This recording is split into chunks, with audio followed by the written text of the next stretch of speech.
Good morning.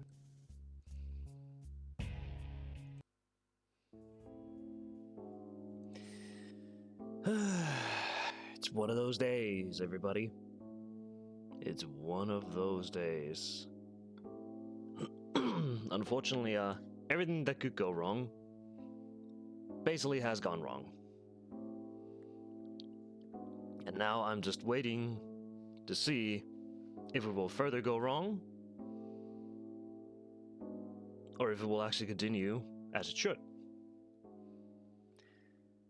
There is no guarantee that things will work the way that they are supposed to today, so we'll see how that goes. But today, the Midnight Zone continues. But I will talk a little bit about something before everything. Just waiting for things to basically load in, so I can, swap things around and just be like, yippee. So give me just a tiny itty bitty time.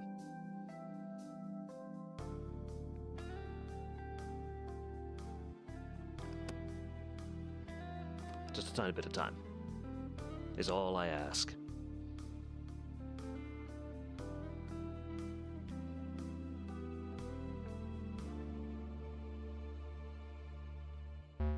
Oh.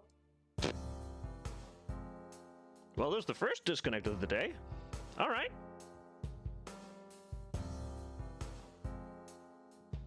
Let's see, do I get another one?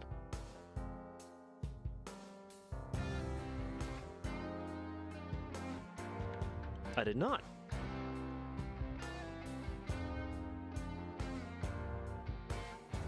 Alright. Looks to be fine, so let's go here, let's go here. Where is it? Bingo bango bongo.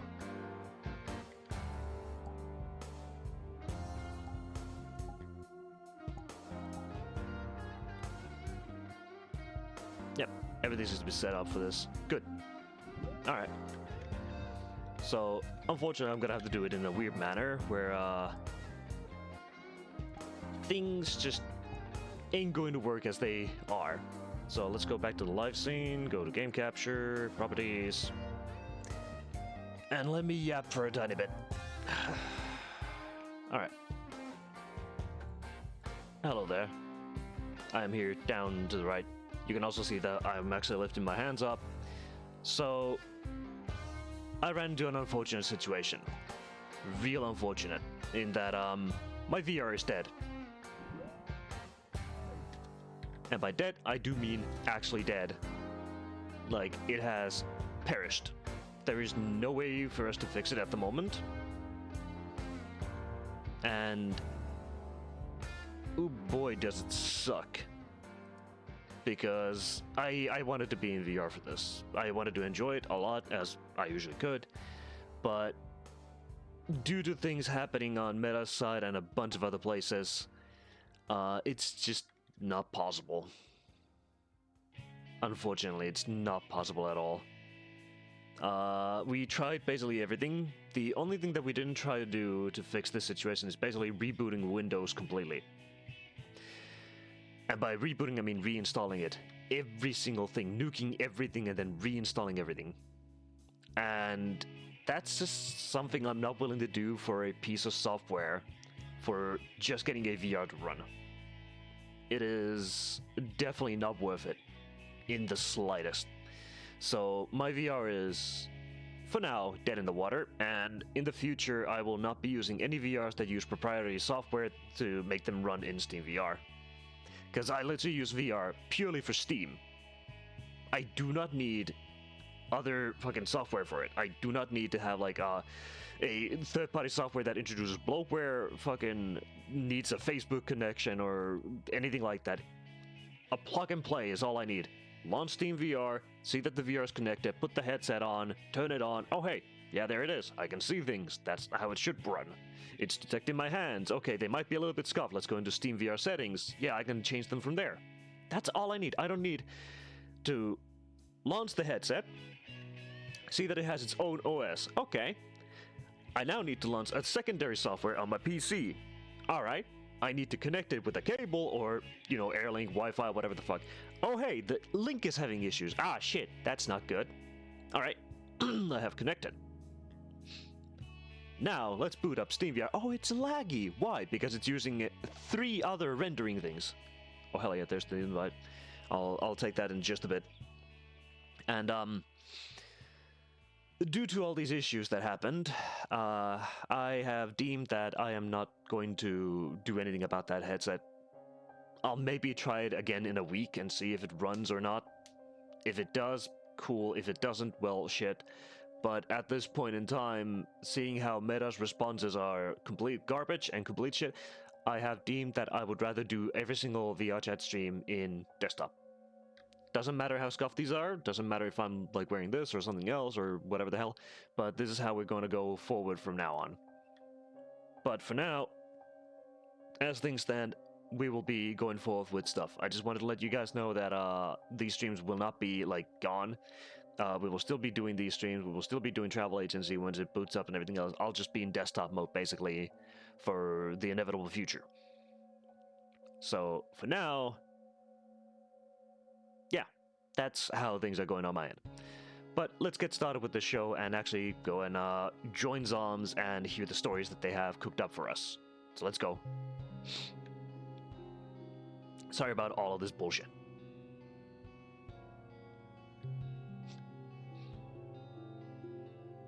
Yeah, things are as they are. It's a bit of a tough spot, but we ball. We basically just, we ball. And hey, at least now you can at least see everything that happens. Alright, let's turn this off. Ka-thunk. Karthunkel. Now where are they? There they are. Welcome back, esteemed guests. Let's get started. Whoa, at the tap house, of all places. Yeah, because there's a fire pit up at the top floor. Do that! Top floor. Yeah, not the casino floor. Gambling episode is for another day. Yeah, definitely. The gambling is definitely for another day. Hey man, listen. I'm listening. But all I'm hearing is gambling. The voices! I see Kerfus. Alright. Yes, Kerfus is Kerfusing. Yes. As one does. As they should. Alright, fucking... Yeah, let's get ourselves set up here. Fucking... I'll read that one first. Okay.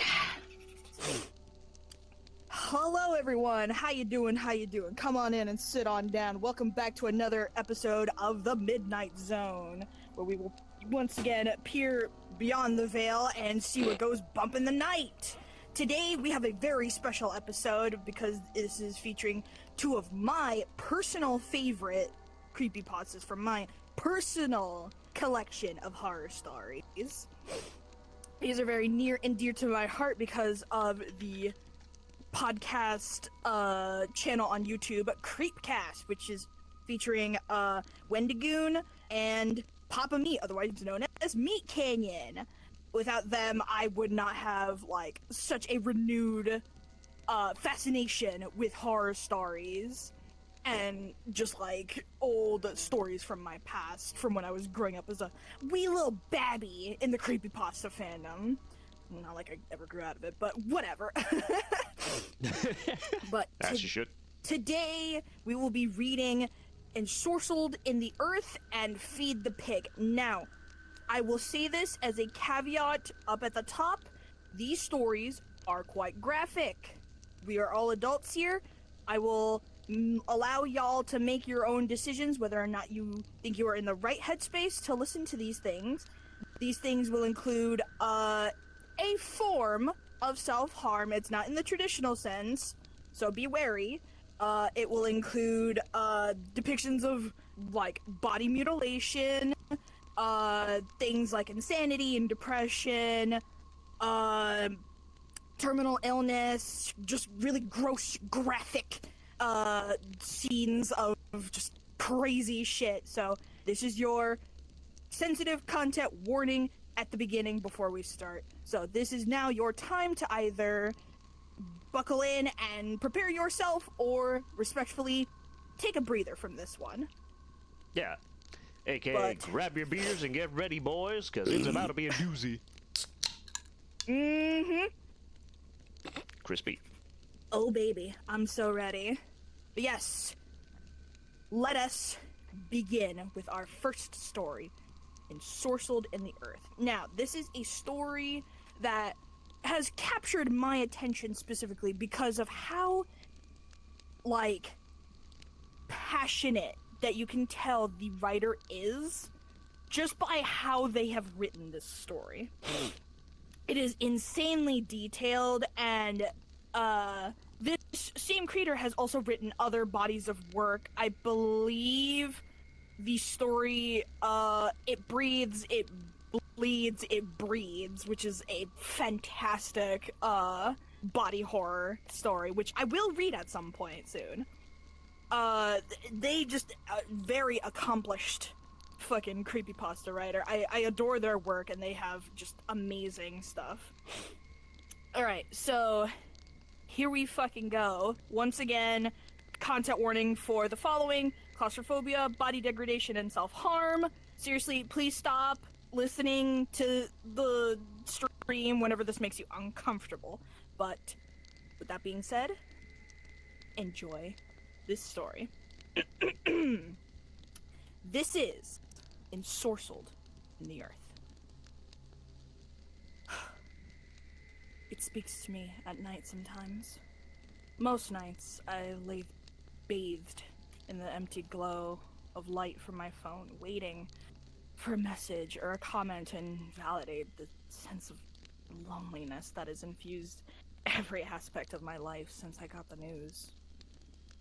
I've lost whatever spark there was that brought light into my life. I don't feel at home in this world anymore. Sometimes the voice is the only time I hear someone talk some days. The voice is patient. It never speaks out of turn. It always waits for that precise threshold between the waking world and fitful night of sleep to speak to those honeyed words to me.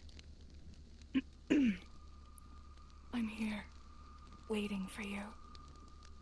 I wake up and rush to the bathroom. I manage to make it to the toilet before the sickness spews out of me. It's small victories like that that make these days worth living for. First few times I had to wash the bed sheets and steam clean the floor because I wasn't prepared, but now I've mastered this ungodly ritual. Get to the bathroom as soon as you wake up, flush the contents without looking at them. Try to ignore the growing fear that something else is terribly wrong. No fuss, no muss. There's no need for doctors.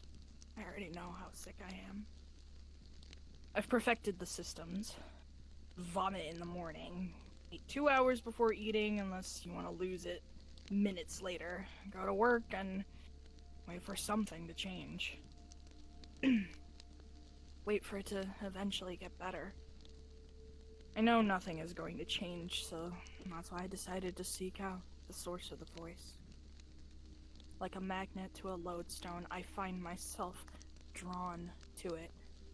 I find the epicenter far away from the civilized world. It takes days to reach the location, traveling through the desert by car, but the voice beckons me closer every night, and now I never stray from the path. I sleep in the cabin of my car. It's easier than a motel. In the morning, I simply open the door, spill bilious red flecked vomit onto the dry sand and cracked earth, and just drive away. No pesky cleanup, no one to worry over it. At the end of the third day, I reach my destination. I know that this place is I know what this place is the instant I see it. It is an oasis after days of just sand and sun being my only companion. I look at my phone. 7 texts, 5 missed calls, and 1 voicemail message that is 3 minutes long. And to top it all off, a 26% charge left on my battery. Great. I don't bother to check any of them. I turn off my cell to conserve those last precious minutes.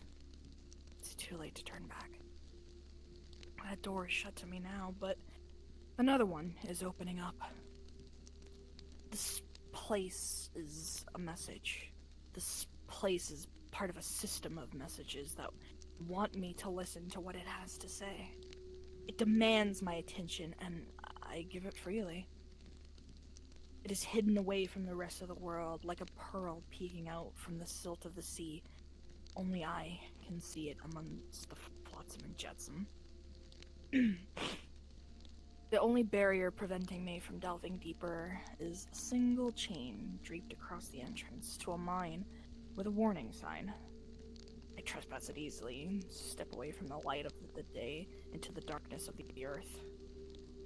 As I cross that threshold between the waking world and my final destination, I can hear the voice is sending me a message. That this is the first time I've heard her so clearly.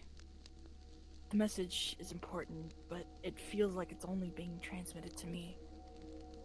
I hear her say, You're fine, Hendrik. We just began. Waiting for you. I linger at the threshold between sun and the dark for a moment longer than a standard blink. I lie and tell myself that there's nothing here left for me. I feel the magnetic pull calling me deeper, but still I hesitate. You're good, Hendrik. You're good. Should I check my messages and see who's been trying to reach me? No, I want to conserve the batteries. It looks dark in the mines, and I always had a fear of the dark. Thought stirs up a memory from my childhood. When I was 6, every few weeks I would creep into my parents' room in the dark of the night and stand by my mom's side of the bed. I was too scared to sleep in the dark of my own room and too terrified to wake her and be disappointed her by telling her that I'm afraid of falling asleep. As a result, I would just stand by the side of her bed and hope that she wakes up on her own and asks me what's wrong so I don't have to feel like I'm bothering her. Sometimes I would stand there for what felt like hours, waiting for her to save me from the paralysis of that indecision. I don't stand at the entrance to that mine for hours, paralyzed by indecision. It takes seconds to make up my mind. Without any more hesitation, I tuck my phone into my jeans and venture into the darkness without checking my notifications or even listening to that voicemail. It's an obvious choice. It is early August, and the air to the mine is welcoming and cool in comparison to the stale heat of my shitbox car, whose AC broke down years ago, that I never got around to repairing.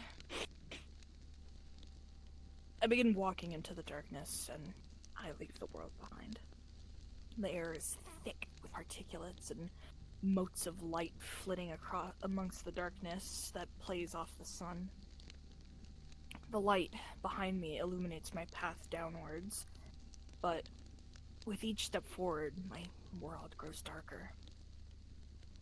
The mine looks like it has been abandoned, with dust building on equipment and spiderwebs occasionally acting as an ethereal barrier to entry that catch in my hair and make my skin crawl. Each step takes me slightly downwards along the sand and shifting earth. I feel my feet slip out from under me and I catch myself before I can roll my ankle. If I'm not careful, I could easily injure myself here, but it's just isn't my environment that is danger. It isn't just difficult terrain, It's... Something's wrong with my ear. I tilt my head to the side and I feel something dripping out and staining my shirt. Ataxia washes over me like a wave and mixes with the cochlear fluid. Ugh. It should be enough to make me turn back, but what would I be returning to? Who is even still waiting for me after what I did? Why didn't I go? No one is going to miss me. And then I just continue my descent. I walk in a drunken zigzag further into the darkness, steeper into the depths. The world sways back and forth no matter how hard I try to focus and swallow down the nausea. Rises back up in my throat. I'm dizzy, but I'm determined. I've come too far to turn back now. I have to go further into the mine. As I wobble deeper into the growing darkness, I notice the walls, which I couldn't reach out with both my arms outstretched, are slowly starting to close in on me. That unnerving sense of being underground is growing while the tunnel ahead is narrowing. After a few hundred feet, I can touch the sides. I turn back and look at the entrance one last time before continuing on. The opening is a pinprick of light amongst a sea of dark. I am so far from home. The light of my phone's screen illuminates my path forward. I keep scanning the darkness, expecting the light to catch the reflective tapetum lucidum of a coyote, but there's no animals here. Even they avoid this place. The only creatures that seem to be thriving here are the spiders, as I bumble into another web and can feel it crawling through my hair. I brush it free and prepare myself for the dark. My battery won't last forever. I turn my phone back off at about 22%. And I swallow down the fear of the darkness as it reclaims my surroundings. The cave continues to shrink. Further on and deeper still, I bang my head on the stalactites above, and I realize that the tunnel is not only narrowing, it's shrinking in diameter. I didn't even see the stalactite before I hit it. It's too dark in this place. I pause in the darkness and try to still my heart. I try to distract myself from the rising panic attack, but focusing on the air current. If the cave is deep enough, it has its own pressure system of shifting air currents as they flow from high to low pressure. If a cave is large enough, those currents can almost be mistaken for breathing. The thought makes the fear worse when I realize that my panic isn't subsiding. I hang my head and continue further. I know as I hunch my shoulders to prevent the stone from scraping into my skin that this place is not a place of honor. This is the only way forward, and the path to my destination is not going to be made easy for me. Soon, I'll have to crawl on my hands and on my knees if I want to progress deeper. This place is trying to prevent me from reaching the voice. Everything in my body tells me that no highly esteemed deed is commemorated here in this place. Nothing of value is here. So why do I keep delving deeper? Why do I keep going? It's a question that I've asked myself far too much. The only difference between asking myself back then and asking myself now, if the answer... Now, I don't have an answer. I feel something dig into my knee, and I use my phone to look at the misshapen rock. I'll have to be careful now, or I'm gonna shred my hands and knees crawling forward. I aim my phone down the depths, hoping to see maybe an alcove or an opening, but path only constricts down like a blood vessel. I am drawn to the depths like a magnet to a lodestone. I am summoned to it like a sheep to the slaughter. I have to put my phone back in my pocket as I can drag myself on my belly and shift through the narrowing gap ahead of me. Trapped in this tight space, I can feel one of the many spiders I displaced by walking into their webs, exploring its new environs here. I can't brush it free in this claustrophobic crawl space, so I have to endure. I can't raise my head to look any deeper down into the darkness without hitting my head on the ceiling cave.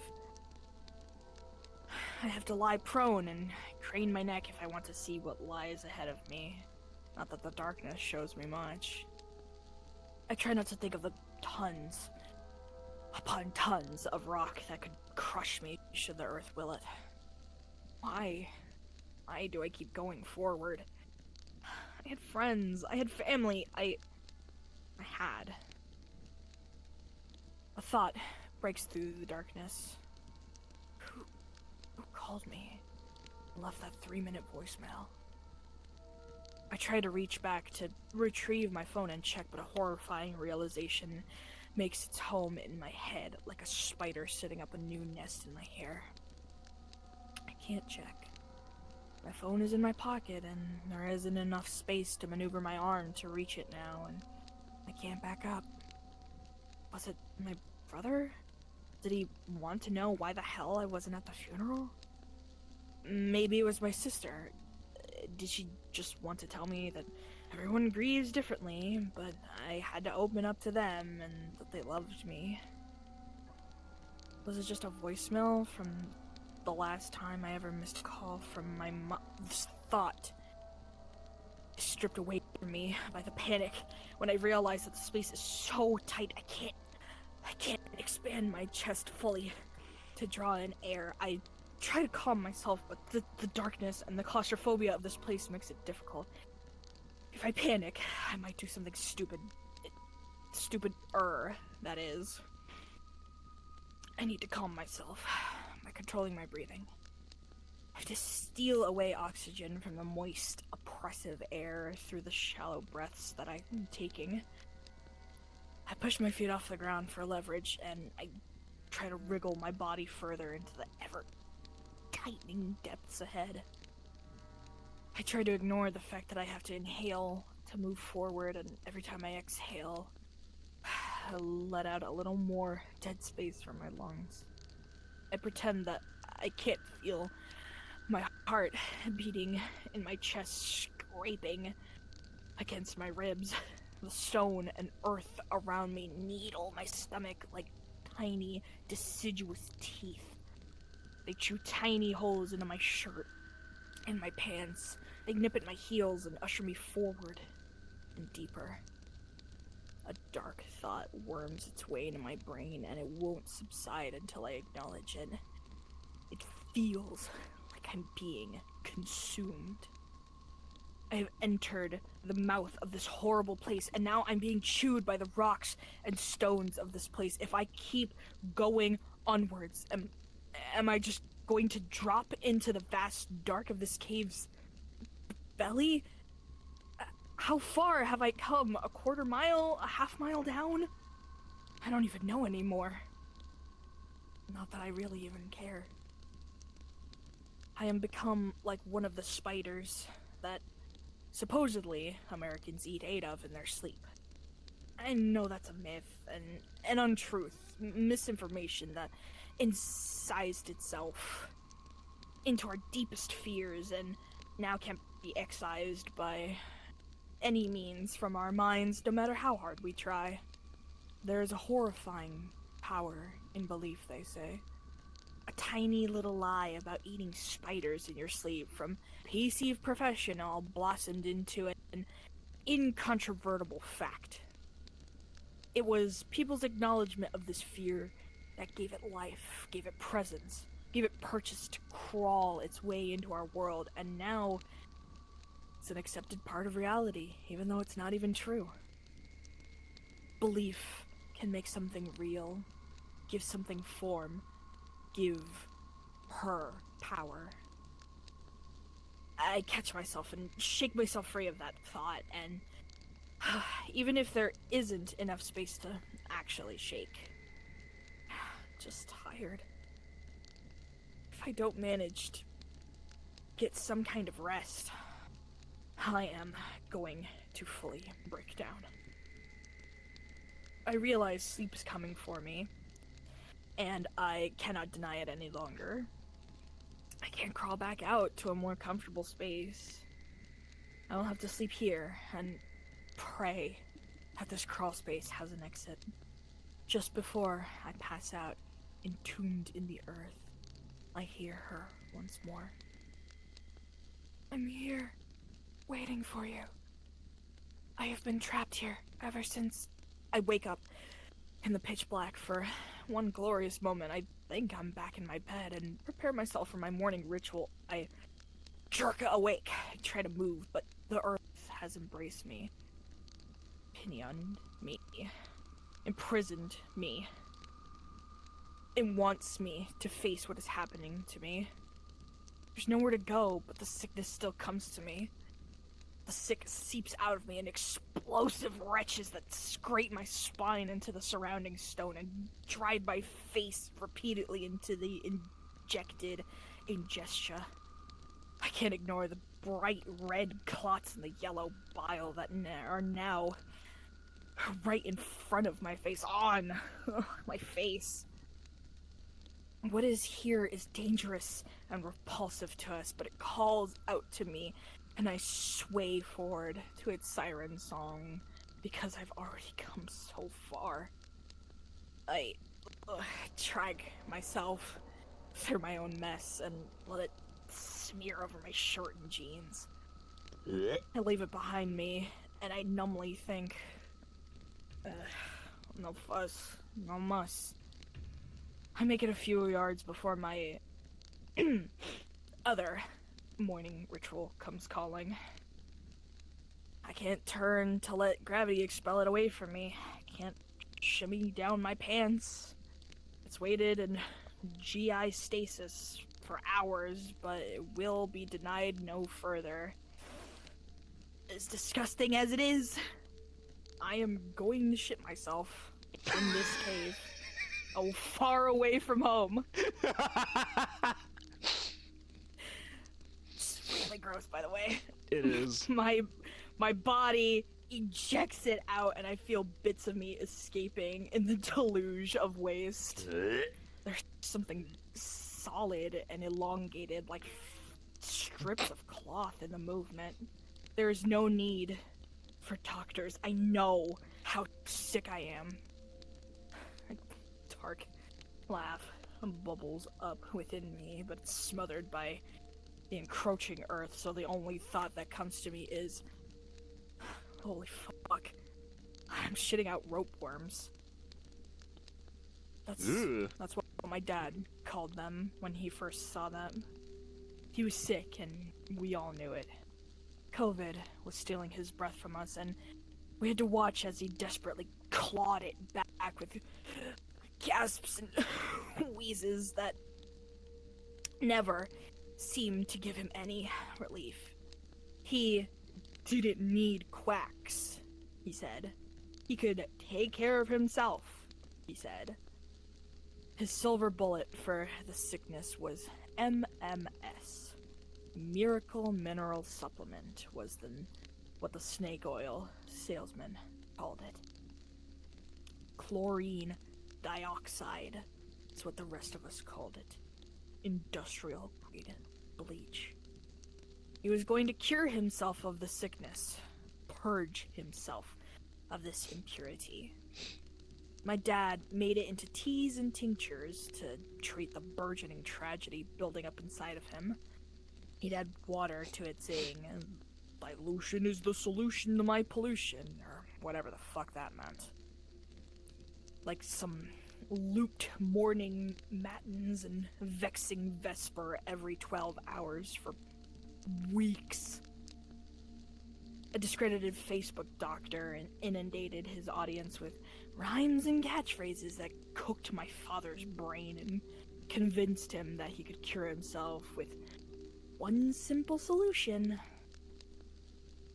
Doctors, during gastronomies and enterotomies, often lavage and suction out the area with lactated ringer's saline. They do it to dilute and remove ingestia that can cause infection in the body cavity, which is their solution for the pollution of stomach contents contaminating the area. But my father didn't lavage the sickness out of him. He scalded his stomach, chemically seared his intestines, and scoured away his ruja and mucosa.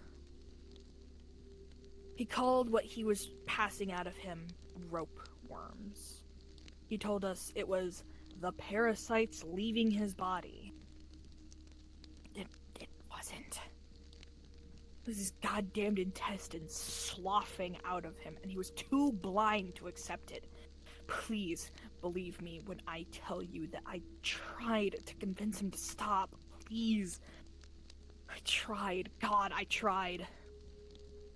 By the time we dragged him into the hospital, he was feverish and ranting.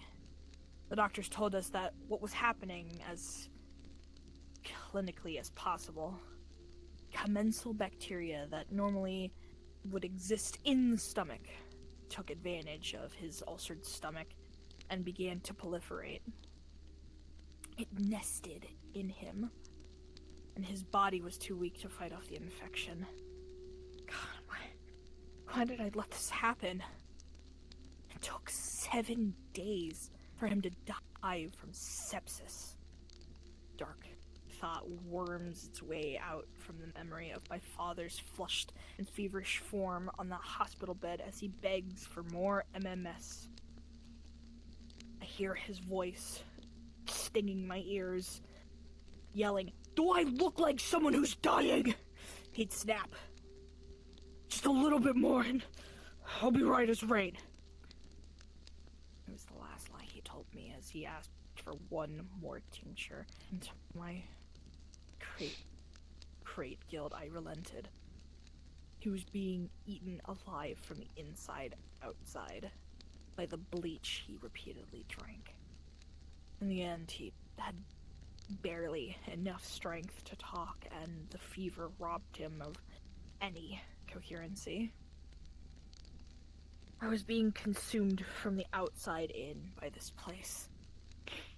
How long would it take for me to die?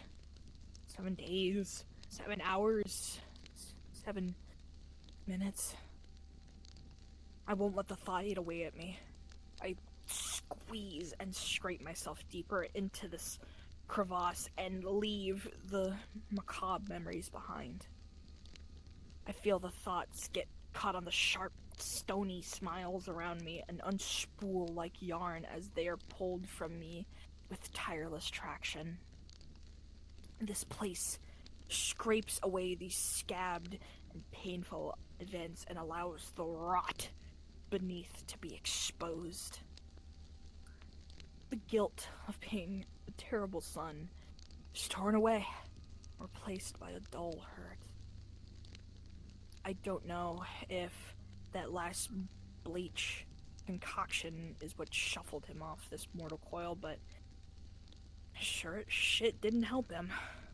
The memories that I had left of my father slowly slip away, with the last one left behind being my earliest recollection of him.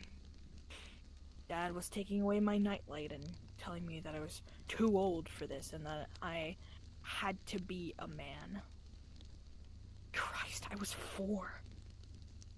I guess that's why I always sought out comfort on my mom's side of the bed when the voice first began to whisper to me and scared me from my sleep. I drag the memory of my mother forward as the immense pressure of this place cracks my phone, and it sounds exactly like a heart breaking. I remember the sound my heart made in my mind when I got the call about my mom. The voice is ahead of me, just to have to keep pushing forward. As I claw my way forward into the cloistering darkness, I know that I am approaching the source of the voice. My nails chip and fracture as I pull myself further into the abyss. She is down there. The matronly voice is in a particular location. I just have to find it. The voice increases the closer I got to the center. It sounds so much like my mom, but she's not her. She's a mother to a different sort. My way back out has been barred to me. Even if I try to back up, the perpendicular rocks jab into me and hold me in place. Their chthonic conal papillae like a maw of some predatory bird of prey that prevents me from wriggling away from this place's gluttonous gulch. That door shut to me now, but another one is opening up before me. I know that I don't have much longer in me, but I know I have to go deeper. I will find her at the bottom of the world. I begin my final descent. My final expedition towards the bottom. I know full well what this place is going to do to me. The danger here is still present. It was present in ours, and this danger will exist here far into the future. The danger is to the body, and it can kill. Just have a little further to go, and I will be there. Did I always want to punish myself? And for what? Being a bad friend, a bad brother, a bad son? The enveloping darkness whispers to me. I mark my progress in hours and over feet. Each foot is a hard-won victory as I press myself down into the earth deeper and deeper. Foot by foot, I crawl downwards into the depths and feel my path constrict around me. A sharp stone catches my shoe and I chuck it loose and leave it behind. I shimmy loose as fabric is shorn away and my clothes are nibbled away by the rocks into nothingness. The path constricts tighter and tighter as I feel hundreds of tiny needles slide into my scalp, carve swaths of my hair off, and the surrounding stone and earth as I push forward. I easily wonder if the blood from my shorn scalp will help lubricate the path forward. It doesn't. If anything, it just makes me sick. It clots on my skin and the scabs are torn away by the gravelly ground. I leave the scalp behind as I continue my descent towards the origin of the voice. I move forward against the resistance and feel the pressure of this place bearing down on me like the acknowledgement of being too massive even for me to comprehend. I continue crawling forward, inch by inch, into a time that is stretched interminable by the claustrophobic surroundings. The diameter decreases even further, and the stones press indents into my flesh, leaving tiny white lines on my skin that soon transition into red streaks, which send searing signals into my central nervous system. The surrounding earth steals my voice from me because I can't expand my lungs enough to scream. What comes out of me is a reminiscent rasp. Hurts! Those were my father's last words, and now they belong to me as well. It is the only inheritance I deserved from him. The smothering soil closes in on me and squeezes into my nose, my ears, my eyes. I breathe this place into me. I take them with me as I drag myself deeper. Centimeters later, eternities pass by and I spiral lower. I feel the earth scrape against my eyelids. Oh God, please, no! The point of a pebble presses into my pupil and my compulsion to push on does the rest of the work. It ruptures like a great release of pressure.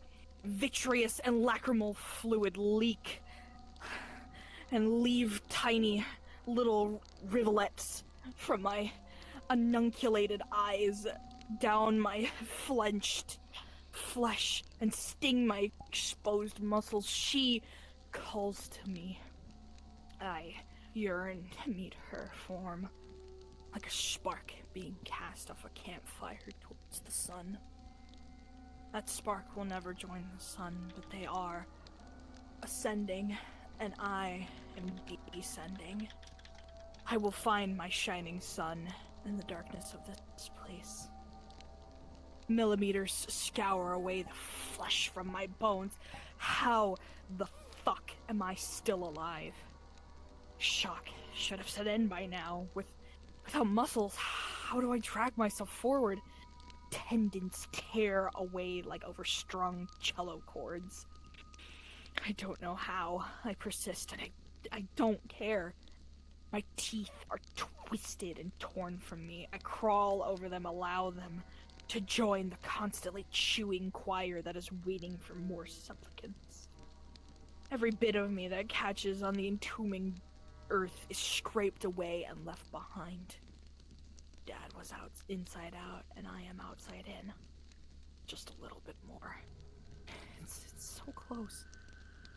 Nanometers onwards, and my marrow and nerves trail behind me. I hollowly wonder how I can still go deeper. How can I lose even more of me? One thought screams through the agony. No, please, this was a mistake. I didn't see what I was leaving behind. Everything I was leaving behind. Everyone I was leaving behind. Deeper and deeper still, I realize that I've delved too deep. I passed from the light into the dark, and I now can never go back. It's too late. My shreds are summoned forward. They surge against the surrounding stone and are stripped clean. I am inexorably drawn downwards. I should have never left my family without telling them that I love them. They love me, and I never told them. I've gone too far. I'm too deep. Please, I want to go back. I don't want to do this. I don't want to go deeper. No, please, help me. Lower. I am pulled. Mom, save me.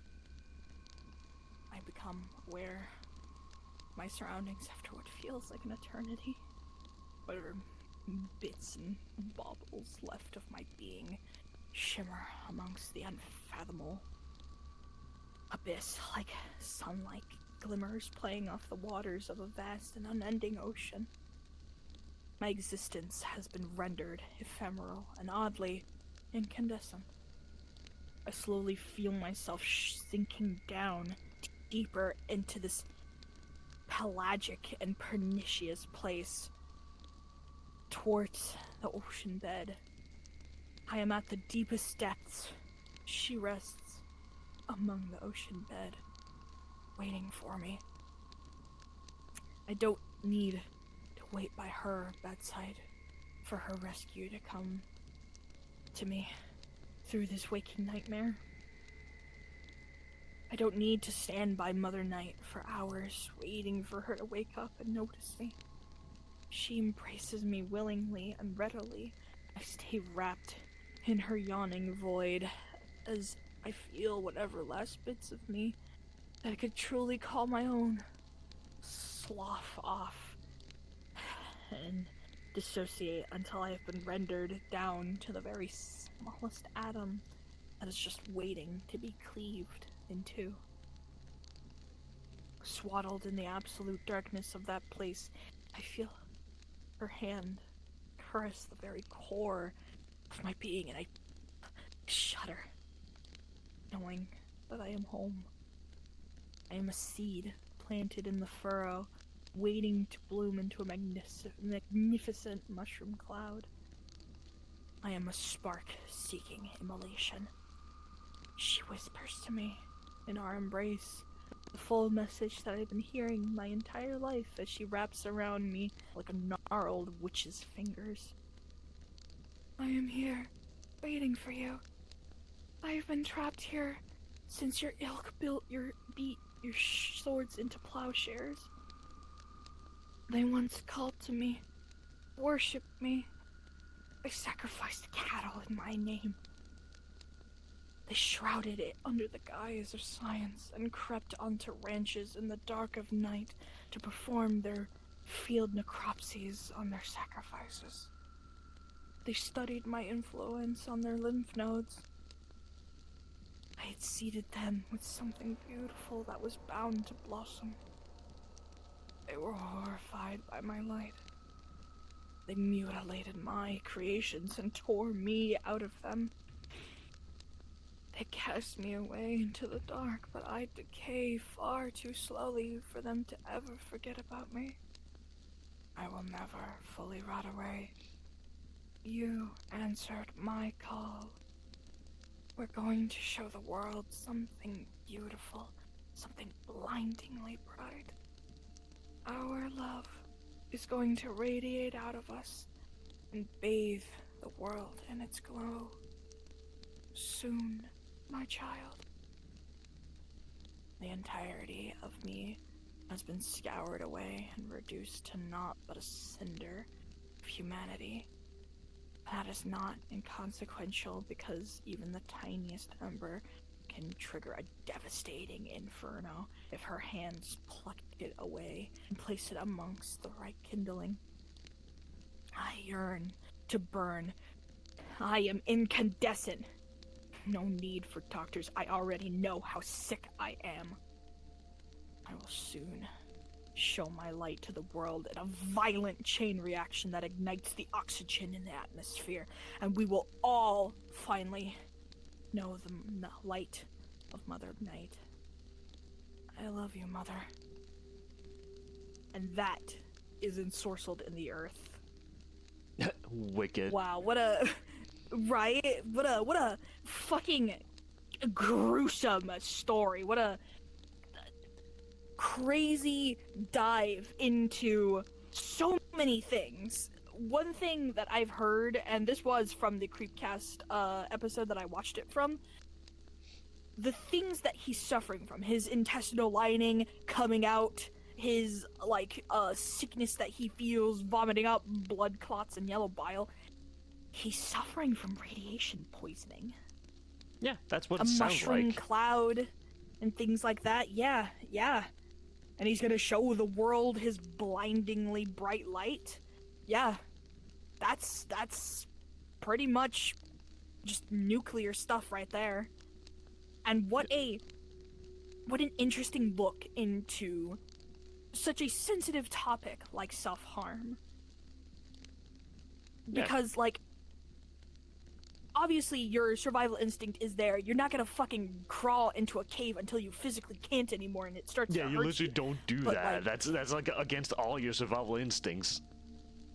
But knowing that this voice that is calling to the main character is physically pulling him, like you said, a magnet to a lodestone. It's just forcing him deeper. It's almost like he himself is not presently moving his own body until it's too late. It's like it's physically pulling him, shoving him further into the earth until he's literally just nothing.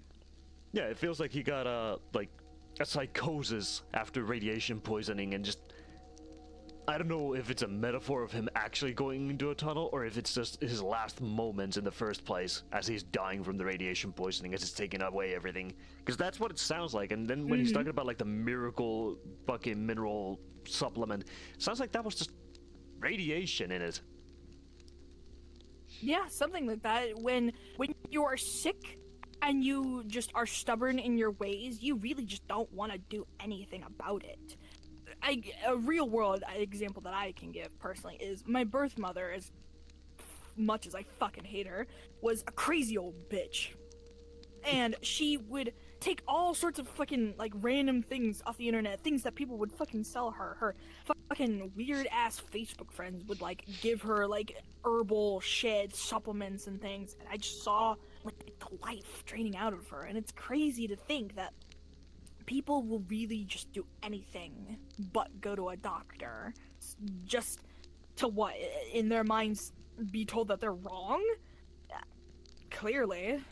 Yeah, because, like, I can get that whole, I can get behind understanding somebody being like, oh, the doctors, they just say whatever they're taught to say, and yeah, sometimes doctors literally do that, but that's because they are trained to, you know, do it, and if your symptoms match this flowchart that they have, then, duh, they're gonna repeat the same thing that everybody fucking says. Hey, you got this problem, here's the fucking exactly. cure. And yeah, back in the day, like, I get it, like, if we go back to, like, 80s, 70s eras, there were a lot of illegal quack doctors who sold you all sorts of fucking stupid shit, and it, you know, it's a problem. But when you have licensed, proper doctors who have been regulated and checked through and everything else, and you can literally fact check them, it's hard to be a quack anymore, unless you're literally a black market dealer who's living in the worst of the worst ghettos and you literally can't afford to go to a regular doctor. Yeah, sure. Exactly. But that's few and far between. It just goes to show just how much of a devastating Hydration impact. Check. Yes, hydration check, especially because, oh boy, talking a lot will do that to you. Yes. It just goes to show how these quacks will prey on the weak-willed and just people who are so desperate to be better, finally, you know? Yeah, basically everything. Also, welcome, Handred. Hope you're enjoying everything. Hi, Handred! They joined very early on, and they've been listening quietly, enjoying it, hopefully. Yes. Okay. Now, we're gonna move on now to an even more gruesome story. Just said hello, Handred. How you doing? How's your day been and everything else? And yes, I am on desktop. As stated previously, my VR is completely fucking dead. The only solution we have left is literally just to reinstall Windows, and that's not something I'm willing to do for one fucking thing. I refuse. It is too much for that. I know it. There's a chance it could fix it, but that's such a minuscule chance. It is not worth it. It's a high risk, low reward sort of thing. Yeah, because there's a few thousand things that can go wrong with it, and also I cannot be bothered to fight against Windows' bullshit to try and install all the AI shit again. I just got rid of all of it. It's worth it at that point. Yeah. But yes, we will now be moving on to read Feed the Pig. Now, this one is way more intense than the last one. Content warning. This is your content warning. There will be themes of death, it's fine, 100. taking your own life without saying the word. There will be body horror and mutilation. There is some schmexual stuff, but it's not like a big thing. It's like one scene and then it's over.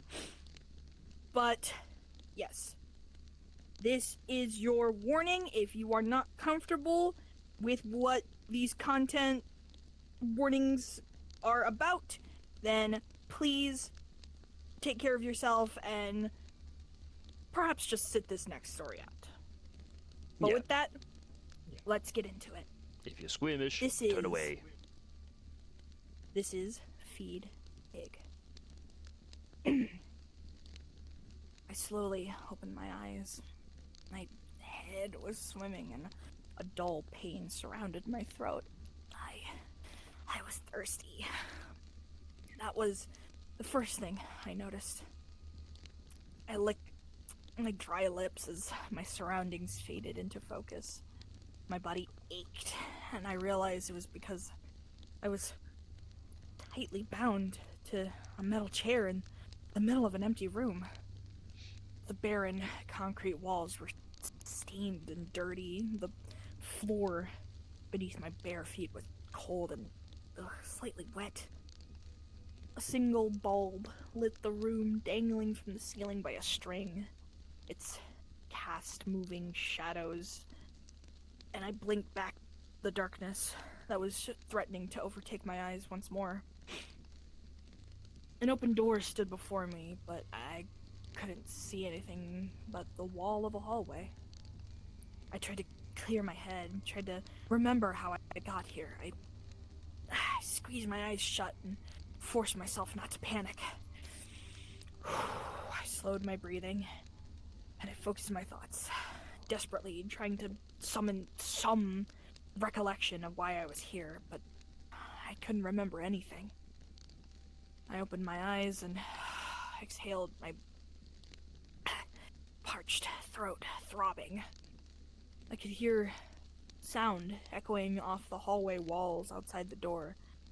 Screaming, clanging, howling, all very distant, but that did nothing to calm my nerves at all.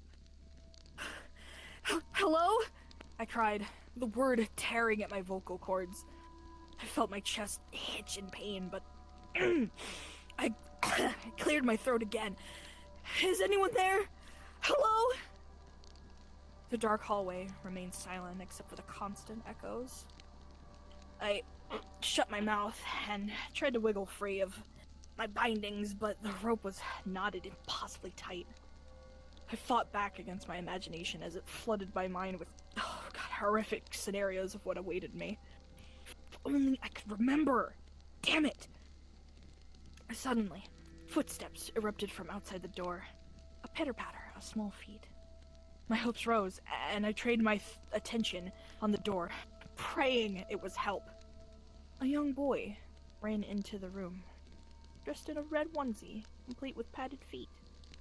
Stretched over his face was a plastic devil mask. The eye holes revealed massive blue eyes that greeted me curiously. Taken aback, I opened my mouth to speak, but that's when I noticed something was off. His eyes were huge, impossibly round, and bulging from their sockets. It sent a shiver uneased down my spine, but I shook it off. This child might be able to free me. Hey! I hissed urgently. Hey kid, can you help me out here? Can you get me out of here? The boy took a step closer, cocking his head but remaining silent. I rattled my bound arms against the chair.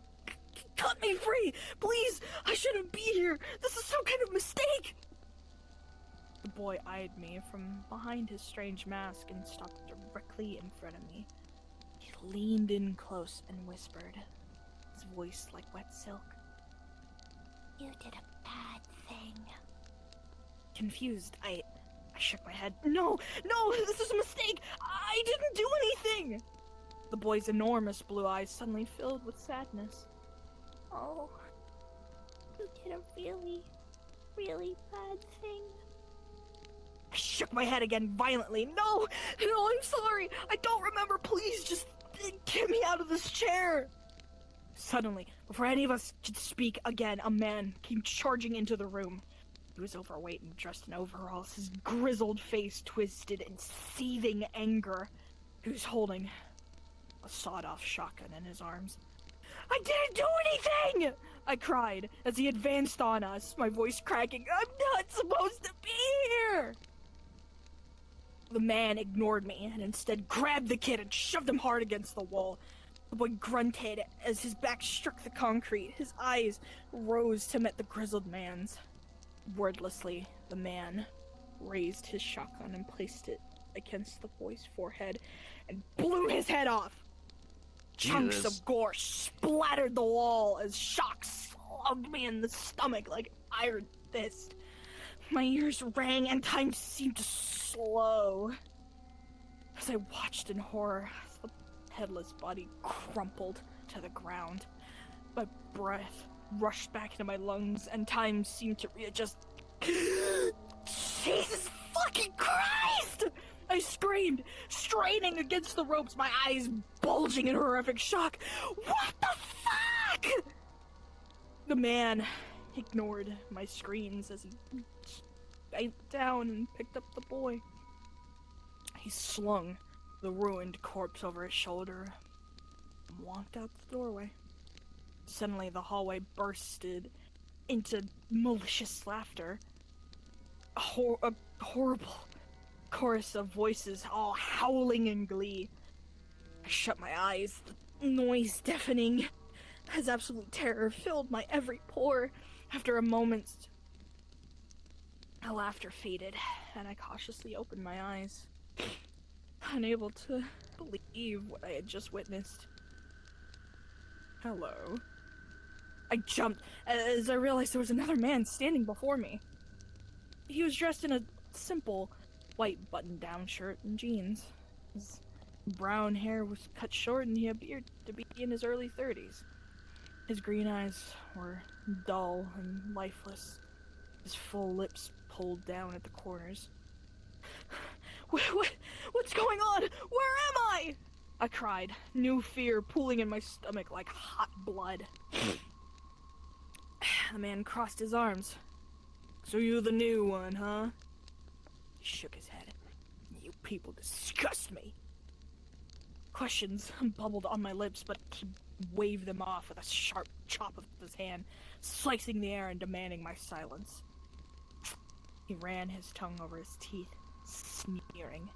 You look like you've already seen some of the horrors of this place holds, huh? Yes, I can tell by the look in your eyes. You're terrified. You've seen something, haven't you? Doesn't seem all that bad now, does it? Looking back. You've been here 5 minutes and you're already shitting yourself. How pathetic. Where am I? I gasped, unable to hold back any longer. What do you people want? The man crossed his arms behind his back. Bet you want to get out of here, don't you? Bet you'd like to go back to your home, your family, everything. Please, I interrupted. Whatever I did to you, I'm sorry, I really am, but I don't remember. Man rolled his eyes. You didn't do anything to me. You did it to yourself. You really don't remember anything? Shook my head and felt tears brimming in my eyes.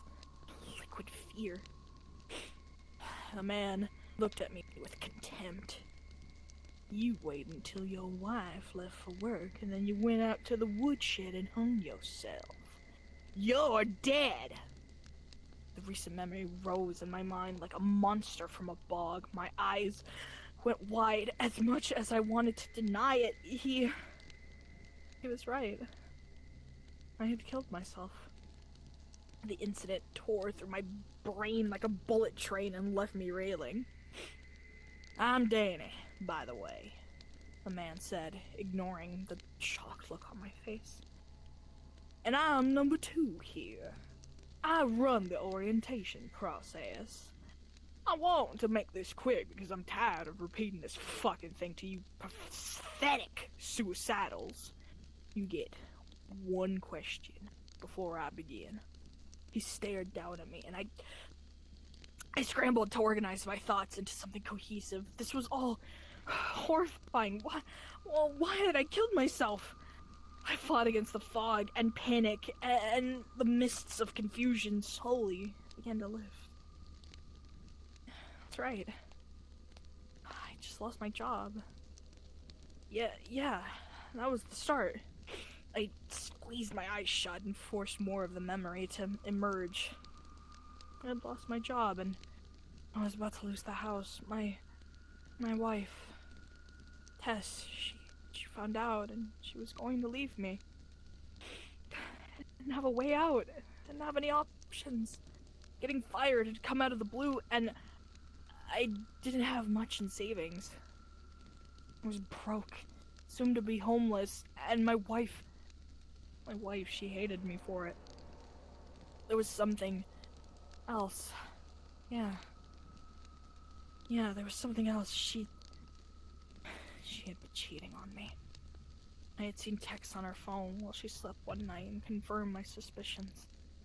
My life had degraded to shit, and I had run out of options. Humiliated and ashamed, I decided death was my only option. Hey, fucker, you got a question or not? He said, snapping his fingers right in front of my face. I was sucked back into reality, and I asked the only question that mattered. Is this hell? Teddy snorted. That's always what you people ask. He began to pace back and forth in front of me. No, this is not hell. It's not heaven either. This is the Black Farm. And no, I didn't name it that. This is where God sends the souls who have ended their own life. Suicidals. You see, he don't really care or know what to do with you, and neither does the devil. They're genuinely good people who kill themselves. Seems cruel to banish them to hell for all eternity for a single moment of weakness, right? Personally, I think that God and the devil were just tired of arguing about it, and so they send them here, to the Black Farm. Did God create this place? I asked, growing more and more confused. Danny spit on the floor. Sure, at some point, but he lost control of it when he put the pig in charge. What's the pig? I asked. Unsure, I wanted to know the answer at all. And he held up his hand in annoyance. Can I fucking finish? God created this place eons ago, put the pig in charge, and then forgot about it for a while. Well, when his back was turned, the pig decided to use his new powers to try and create his own little world. This mess you see around here is the fractured remains of that experiment. Black Farm used to be a lot nicer, but the pig wanted things to be different. He wanted to create his own vision. These people you see, these monsters, they are the pig's attempts at creating functioning life. Instead of mirroring God's earth, these mutated, horrible creations are full of sin and hatred. They run rampant here, unabashed. This place is chaos. Black Farm, circus of freaks and monsters. And now, it is your eternity. Fear boiled in my gut like thick oil. No, this couldn't be my end. I didn't believe in stuff like this. This wasn't real. I would wake up soon and realize I was just having a nightmare. It had to be it. Danny stood over me and lightly slapped my face. Hey! Don't go into hysterics on me! I haven't finished yet! I raised my teary eyes to meet his. Danny smiled, sick and sadistic. You can always feed the pig. My breath pushed from my lungs like burning steam.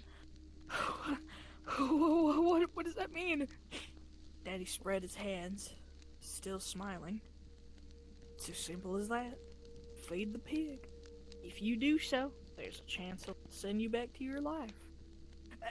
And what happens if it doesn't? I bumbled. You get sent to hell. So, flip a coin if you have one. Stay here with us, or feed the pig. If you choose to stay, I'll let you go. I'll let you go out there, he said, pointing towards the door. But let me assure you, what awaits you at the end of the hallway, well, let's just say, hell isn't that much worse. I swallowed hard, trying my best to digest everything. Why wouldn't I try feeding the pig? Whatever that meant. If there was even a sliver of hope, I would take it. Can eternity in this place, the Black Farm, be sent to hell, or eat the pig? I would do anything for a chance to go back. This nightmare made my problems seem nothing in comparison. Danny raised a hand before I could speak. I'll let you think on it a while. I'll be back later. I want to feed the pig! I cried, not wanting to spend another second in this awful room. I could hear a woman screaming down the hallway, her cries rising as something meaty pounded into her. Ugh.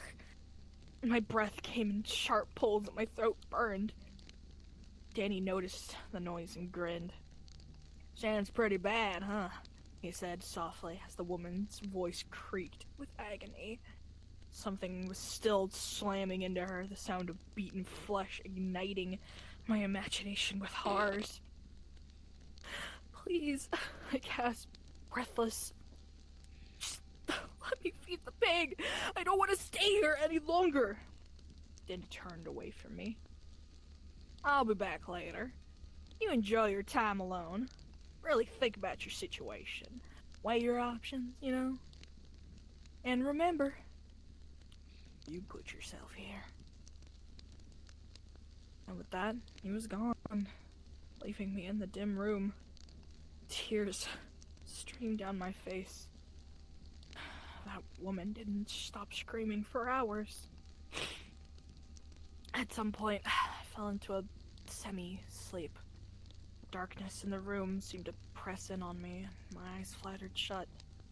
My body ached, and my throat was a halo of fire. Thirst raked at my windpipe like sharp glass. My lips felt like crumpled paper. My head thundered like a drum. The room swam in and out of focus, and my mind drifted toward the horrific sounds that never ended. I was lost in a haze, unaware that something was sliding into the room, until I felt a sharp prick on my big toe. I jolted out of my daze as my bare foot ignited with pain. I screamed and tried to move, but my bindings held me tight. The room rushed back into focus, and I blinked in agony as I felt blood trickle down between my toes. I looked down for the source of the pain, and I felt a scream claw up my throat. Staring up at me, it's an armless man. He slithered on the floor like a worm, his bald head scabbed and filthy. His legs were wrapped together. His legs were wrapped together in barbed wire, forcing him to wriggle his body to move. His eyes were lidless and wide, two bloodshot white orbs that stared up at me with hungry intensity. His teeth had been removed and replaced with long screws which jutted out from his bleeding gums like a broken rock formation. Around his neck was a chain leash which followed across the floor to the open door. At the end of the leash was held by a tall, naked man. His body was hairless and flabby, covered in similar scabs like his head. A dirty bag was pulled over his head that hid his features except for a single red eye that peeked out at me from a crude cut in the cloth. It's gonna get gross. Oh god. He stared at me and groped his engorged sex. His breath heavy and labored. As the armless man wriggled towards me again, his master started to treat himself. I screamed as the screw-filled mouth bit at me again, and my cries seemed to stimulate the naked man even more. "Get off me! Stop it!" I screamed, horrified. I tried to kick at the man, doing my best to avoid his sharp metal teeth. I brought my heel down on the back of his head, and he screamed as his face bounced off the floor. Sickening moan of pleasure escaped the bagged man's mouth as I turned away as a mist of black sprayed out onto the floor. There was a rattle of chains, and I turned back to see the two of them leaving, the armless man dragged by his neck out the door. I had looked where the bagged man had finished. I saw a puddle of dead ants. I vomited onto myself thick, chunky curtains of bile and slime. "Get me out of here!" I screamed, strands of puke running down my chin. I don't belong here! I listened to the two men retreat down the hallway, the clank of chains accompanied by the sound of flesh being dragged across concrete. I screamed again, no. I knew no one was going to help me. I spit a wad of phlegm and bile onto the floor, ridding my mouth of its sourness. I forced myself to calm down. It wasn't easy. After some time, I heard someone else approaching. I had been in a miserable lull, my mind a blank canvas of dark despair, but the noise roused me from my trance-like state. The muscles in my arms burned from being restrained for so long, and I shifted them desperately, trying my best to prepare myself for whatever horror was about to walk through the door. Footsteps grew closer, and then a woman walked into the room. She stopped at the doorway and looked at me. One of her eyes was missing, dark, cavernous hole in her skull. Her hair was ratty and wild, a brown tangle like a forgotten nest. Her skin was pale and filthy, and she was dressed in rags. I couldn't tell how old she was, but there was a maturity in her one good eye. "Still thinking?" she asked, her voice coarse and brittle. "Oh, what?" She took a step closer. "Are you still deciding whether you're going to feed the pig or not?" I looked at her cautiously. Yeah, I am. Who are you? What do you want?" "I was once where you are now," she said, "trying to decide my fate. I couldn't believe that this is what happened. What happened after we die. It wasn't what I was taught. Religion didn't warn me about this place." I tested my bindings again before asking, You killed yourself too? You're a person like me? You're not one of those creations?" She snorted. "Breaks my heart that you ask." She touched the hole where her eye should have been. "Oh, I can understand your caution. Yeah, I'm a suicidal. I've been here a long time, but that was my choice. I decided to chance it here." I motioned with my head towards the door. "What's out there? What is all this?" She exhaled heavily and leaned against the wall. I can't even begin to describe this place. It's like nothing you've ever seen. You walk down that hallway and go out into it, and she swallowed. You'd have to see it to understand. How bad is it? Why are all these mutated people hurting and killing each other?" I asked. She'd let her head loll back against the wall. "It would take years for you to fully understand this place. Years that you just don't have. Right now, you have to make a decision. Stay or feed the pig. They tell me hell is worse than here, but it can't be by much. Monsters and suicidals roam the Black Farm, killing, raping, brutalizing, and then you wake up and wonder how long you can survive before something else kills you. It's an endless cycle." So why did you stay?" I pressed. Why didn't you feed the pig? I don't even know what that means, but I would do anything for a chance to go back. I can't stay here. I just can't. She smiled sadly at me. Why? Why did I choose this? It's simple, really. I'm a coward. I was a coward when I was alive, and even now, I'm a coward in death. When it came down to it, when the moment presented itself, I chose to stay here. I didn't know what awaited me outside. It boiled down to a simple choice fueled by my own fear. What is the pig? What does it do to you? I pressed. She suddenly turned to go. I'm afraid that's for you to find out. But let me warn you. Think hard before you make a decision. Sometimes suffering through your fear is better than suffering for eternity. Be brave. What do I do?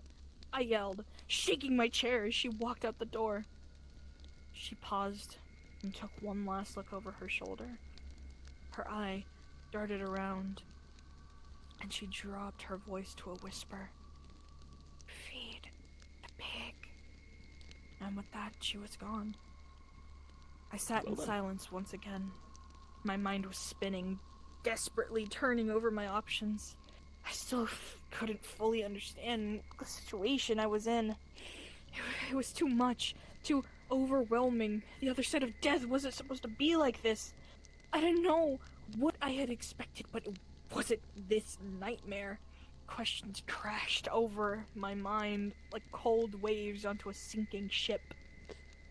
How was I supposed to make a choice when I didn't even know what my actions entailed? This place, the Black Farm, I couldn't stay here. But what if I went to hell? What if I didn't get sent back? I would be out of the fire and into the frying pan. My existence would be forever damned to an unending misery. Here, though, there were people like me, suicidals. It wasn't all monsters and mutilated murderers. Maybe I could hole up somewhere with them, try to scrape together a passable existence. Surely that would be better than getting sent to hell. No, this wasn't how I was going to spend my eternity. I refused to let it be.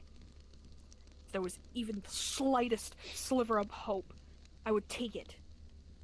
I didn't want to wonder what could have been. I didn't want to be tormented by doubt. I would feed the pig and accept whatever fate chose for me. When it boiled down, that was the only option left. I would feed the pig. Hey! Hello? Danny! I yelled, rattling in my chair. I've made my decision! Danny! After a couple seconds, I heard footsteps echo down the hall towards me. Danny walked through the doorway, an annoyed look on his face. I've made my decision, I said. I'm going to feed the pig. Sounds like you've really put a lot of thought into it since I left you, Danny said sarcastically. I licked my lips. You'd do the same thing if you were in my place. Danny walked behind me. I was in your place once. I chose differently. My eyes widened, and then Danny wrapped my entire head in a strip of thin cloth, blinding me. I sucked in as much air as I could, but with each lungful it felt empty. I felt Danny cut me free from the chair, and my body sighed. As my stiff muscles were released, I rolled my shoulders. As my hands were released, and I groaned with relief. I dug my fingers into my back and stretched, my bones creaking. Keep your blindfold on and follow me, Danny said, pulling me up onto my feet. My legs shook as I put weight on them, my thighs trembling after their long, cemented position. I groped blindly in front of me and found Danny's shoulder. I rested my hand on it as he walked us out of the room. As we entered the hallway, I could suddenly hear sound that I hadn't before. The clank of metal, a long, fleshy, tearing noise, something, vomiting. These sounds sprang to life in my ears, painting the darkness before my eyes with imaginary scenes of horror. I gripped Danny's shoulder tighter, stumbling behind him, my heart thundering. My thoughts. Shut up. I heard something trailing behind us, but Danny didn't seem to notice. Or, if he did, he didn't care. Flesh slapped on concrete mere inches behind me, and I suddenly felt hot breath on my neck and the click of a wet tongue against gums. My breathing became even more labored as fear choked me. Going to feed the piggy, are ya? Something whispered in my ear. I felt something press against the back of my head, trying not to think about what it might be. It was wet, slimy, and I heard the thing chuckle. Is it hungry, piggy? You make sure he gets his meal now. The thing whispered again.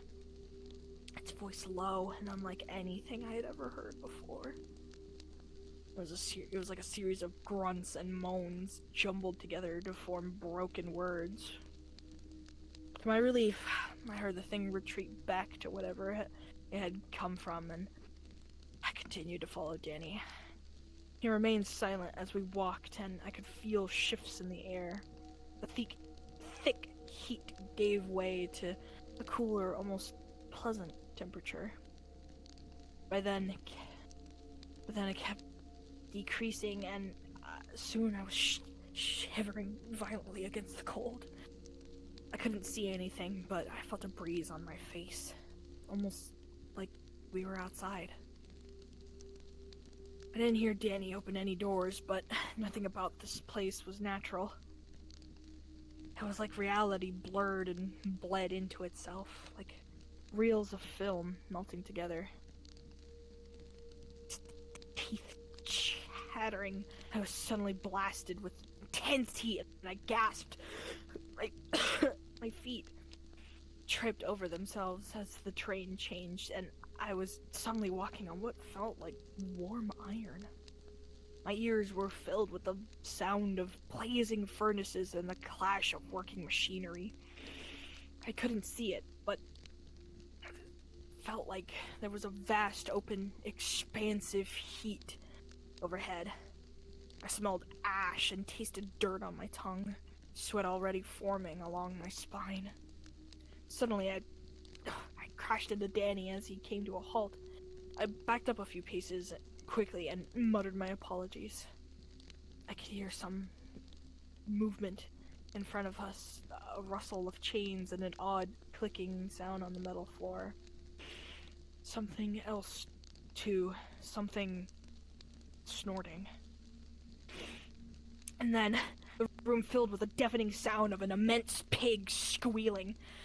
I covered my ears, head splitting at a high-pitched wail. I grit my teeth as this noise echoed off the metal and faded into a series of snorts and grunts. It sounded absolutely enormous.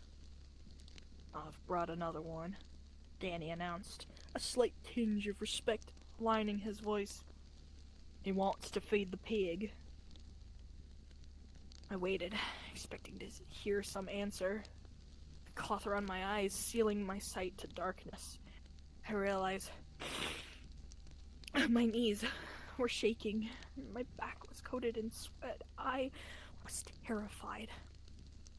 If that is what you wish, Danny said, and I felt him bow under my hand. Apparently some unseen conversation had just happened, and Danny took my wrist and pushed me forward. Approach the pig, he instructed. My whole body trembled and my knees locked into place, robbed from sight. I raised my hands, trying to get my bearings, the heat and ash filling my head with nausea. I felt like I was going to throw up, my stomach rolling like a dead sea. I didn't know where I was or what horror lay before me. I felt lost and tiny. A fresh splash of tears dripping from my eyes and soaking into the cloth around my face. Please. I begged. Please let me see what's happening. Danny was suddenly behind me, pushing me forward. He guided my hands towards something as we stepped together in unison. Even with the cloth around my face, I could see a giant mass towering over me. It was a spot of black on an already darkened canvas. As we walked forward, I was suddenly assaulted by a horrendous smell and I gagged, turning away. Danny's grip tightened and forced me to continue. I could sense something just in front of me, a living, shifting mass of flesh. The smell increased to a wretched level and I gagged again. Then hot air was blown into my face, a blast of heat that came in repeated short bursts. I Oh boy. and vomited into my cloth, the source of the smell stemming from the hot air. I choked as the bile gushed over the fabric, soaking it and momentarily cutting off my oxygen. Then he slapped my hands away as I took a few seconds to steady my breathing again. I was openly crying now. Fear and misery collapsing my willpower. The wet cloth stunk as I sucked in soggy breaths. My own stomach acid coated my skin and I begged for all of this to be over. And then something squealed directly in front of me. I felt my bladder go. I was standing before the pig. It was the source of the darkness in my obscured vision, a fat, titanic creature that filled my senses with every breath it blew into my face. Danny raised my hands and suddenly I was touching the pig's snout. I recoiled immediately, but Danny forced my hands back. Its fur was stiff and brittle as my shaking hands explored up its nose. The size of the animal became clear to me. It was gigantic and it had to weigh over a ton. Its flesh wiggled under my sweating hands and it opened its mouth slightly. My fingers curled around the teeth the size of kitchen knives. I realized its mouth was absolutely cavernous. The pig squealed again and I heard its hooves clack against the ground. It sounded like thunder rolling across an open field in the middle of summer. Take this blindfold off, please, I begged, my legs churning to jelly. Danny had taken a few steps back, and I heard reverence in his voice. You don't want to do that. I jumped as the pig nudged me with his nose, a wet circle of flesh squishing against the length of my face. I shuddered away and raising my hands and emitting a cry of fear. Feed the pig, Danny instructed, his voice like cold steel now. You made your choice. Now live with it. It's the only chance you have of going back. Or maybe the pig won't like how you taste and send you to hell. Only one way to find out. My eyes widened behind the vomit-soaked cloth. Won't like how I taste? Climb into its mouth. My bladder let go again. I feel warm piss run down my leg. No, you can't mean. Danny's voice hardened. Climb into its mouth and don't stop crawling forward until it's done with you. Please, I begged, turning towards Danny's voice, reaching out blindly. Please, there has to be some other way. Don't make me do this, please. It was a mess of snot and tears, my words bubbling from my mouth like a toddler. Danny stepped forward and spun me back to face the pig.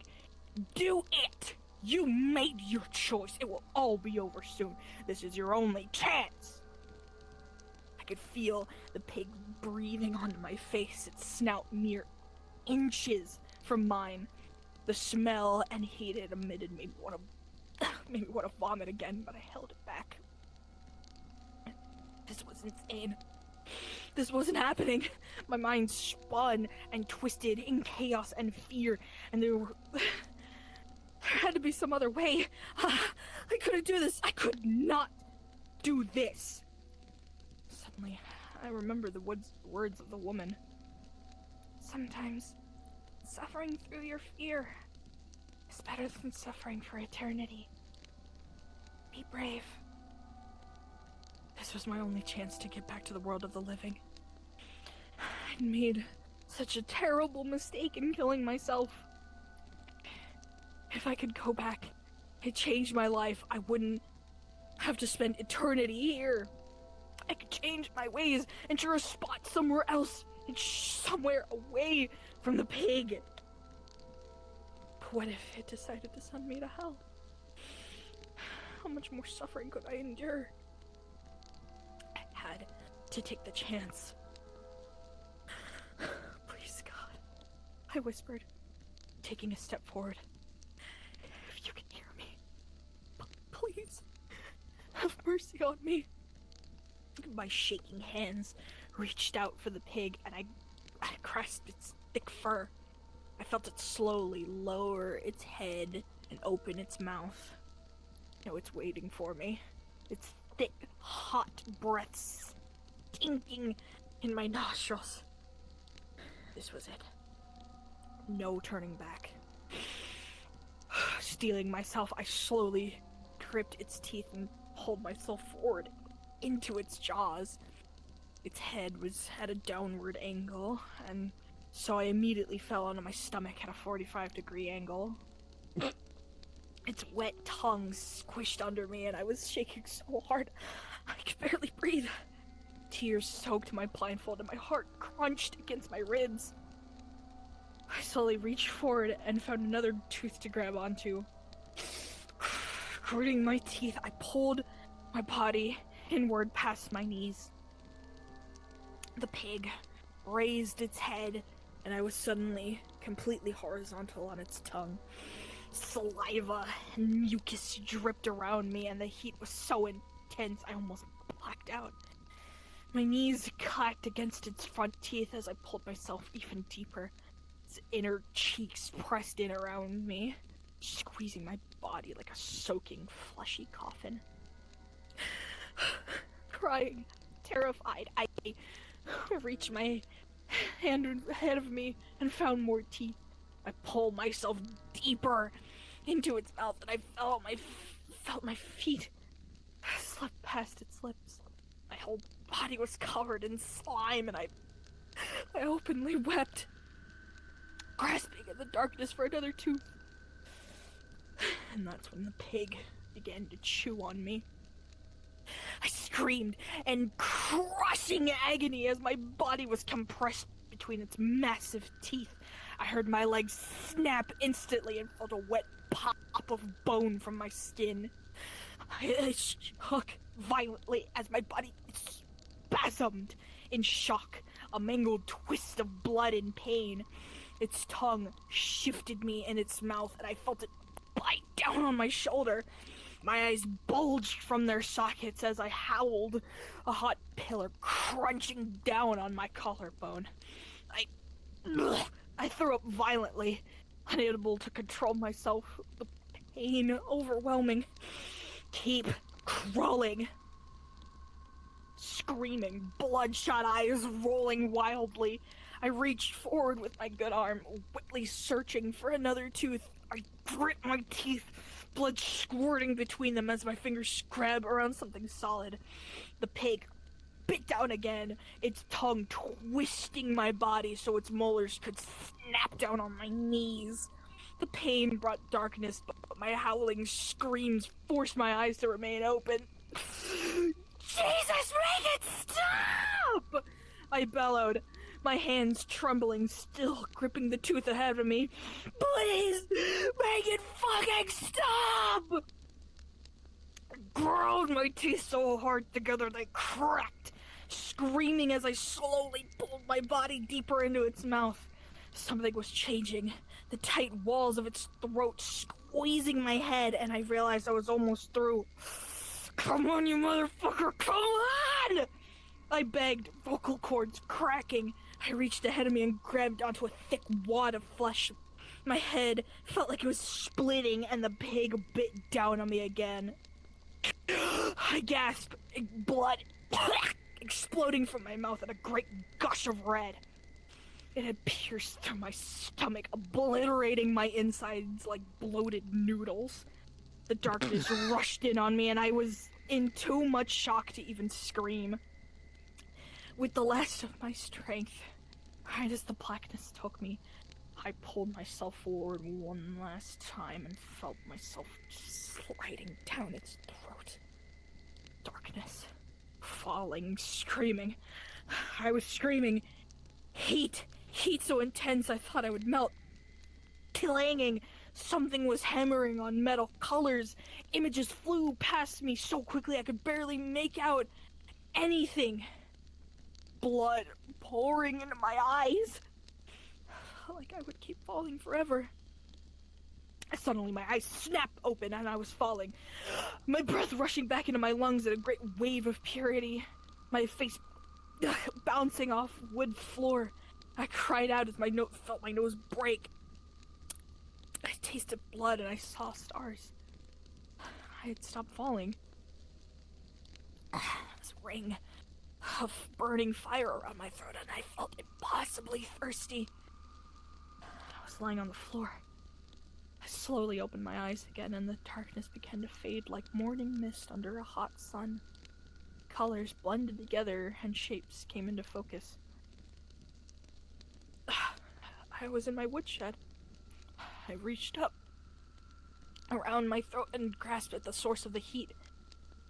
It was the rope I had hung myself with, but now it was severed, releasing me from its grip of death. Relief rolled over me in overwhelming waves of thanks. I curled up on the floor and sobbed, tears dripping from my eyes onto the dirty floor. My body shook, unbroken as I wept, hoarse cries rising up from my quivering lips. I had been spared. I was alive again. From my spot on the floor, I turned my eyes upward, my voice cracking. Thank you, God. Oh, thank you. I fell into another fit of uncontrollable sobbing. I promise I won't let my life go to waste again. I promise I'll make things right. I'll fix everything. I promise. I don't know how long it was before I caught up. Time seemed to stretch for eternity. My mind refused to rebuild the horrors of what I had just witnessed crushing me. But I knew I would do everything I could to make the most out of my life. I was going to devote every day to the fullest. I would devote myself to helping others in dark times. I would reach out to as many suicidals as I could, try to save them from what awaited them on the other side. I didn't want anyone else to have to witness the horrors of suicide. I didn't want anyone else to have to feed the pig. And that was Feed the Pig by Elias Witherow. That was a good one, actually. Right? God, what a fantastic, use of imagery for body horror that I've ever read in my life. Ooh, I love body horror because the art of body horror is the loss of control. Because the one thing in life we know we can control for the most part is ourselves. So to have something change you, warp the way you look, make you different, destroy you, is terrifying. And just to imagine the fucking horror of what this pig could have looked like, because mind you, he was blindfolded, he couldn't see anything. Yeah, he only saw a gigantic figure, and that's about it. Exactly, and he had to pull himself through. So not only did you have to willingly subject yourself to feeding this pig lest you stay in the black form forever, but you had to leave your chance to this massive creature of whether or not you live or get sent to hell. and you had to willingly put yourself into the pig's mouth and feed him Yeah, just I feel for like a 50-50 chance. I feel like it's not even a 50-50, it's more like, do you have the determination to go down yourself? Because that's what he did. But if you don't do it yourself and the feed has to swallow you, then you go to hell. Yeah, honestly, I feels like I symbolism. kind of agree with that. If you don't have the strength to do it yourself, despite all the shit that happens to you, you're gonna get stuck there. Which means you're going to be sent to a place worse than it. Worst case, it spits you out. Exactly. And that's how you become And one of those mangled people. I think so. Yes. I feel that's how the pig creates. Indeed, Andrew, all that the, was an all the amazing read. gross. Despite stuff. the... Yeah. Yeah, it was gross. I was warning y'all, it was gonna be gross. So It yes, wasn't that bad, to be honest. Ooh. Fair enough. But yeah, fucking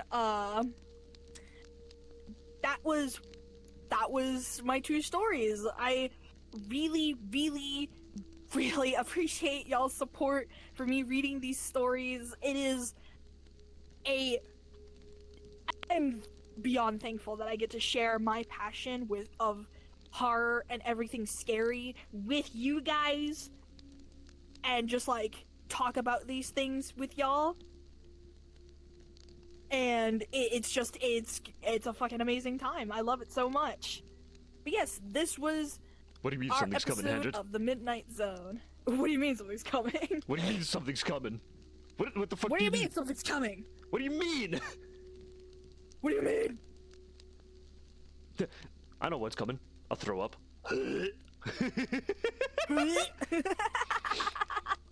But what do you Yes. mean? I'm scared. I will say, in the wake of these stories, in this realm of theming, please take care of yourselves. Everybody, know that you are loved and cherished, and there are plenty of people to reach out to.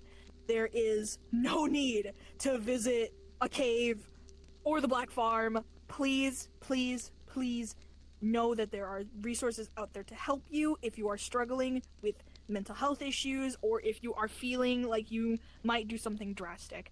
Please reach out to any hotline in your country, state, wherever have you, and know that even me and Sleep, are here to talk to you guys. Feel free to reach out to us on Discord, and we will be more than happy to talk with you guys. Yeah, Yes, this and concludes our second you always episode. have friends. Yes, always. This concludes our second episode of The Midnight Zone. Thank you so much for joining me on this delve into the darkness once again. Stay tuned for our next damn it, Hendrik. episode, which... Oh, come on. Stay tuned for our next episode. In that case, I will be reading the story that I had mentioned earlier by the same person who wrote Ensorcelled in the Earth. It breathes, it bleeds, it breeds, and I will also be reading Fleshgate. So stay tuned for those episodes, and of course tune into Sleep streams. But yes, with that being said, thank you for joining us. Be sure to lock your doors and check under the bed. Sleep soundly, everyone. Bye bye. Have a good time, everybody. I'm gonna head out now, and tomorrow we'll continue some Final Fantasy, and on Thursday we'll be having the No More Heroesmas, the longest stream to date. It's going to be ending me. Thank you for the bits, 100, and we'll be heading out now. There will be no raids and stuff, but I hope you all have a wonderful time. Have a good one. Bye. Good night.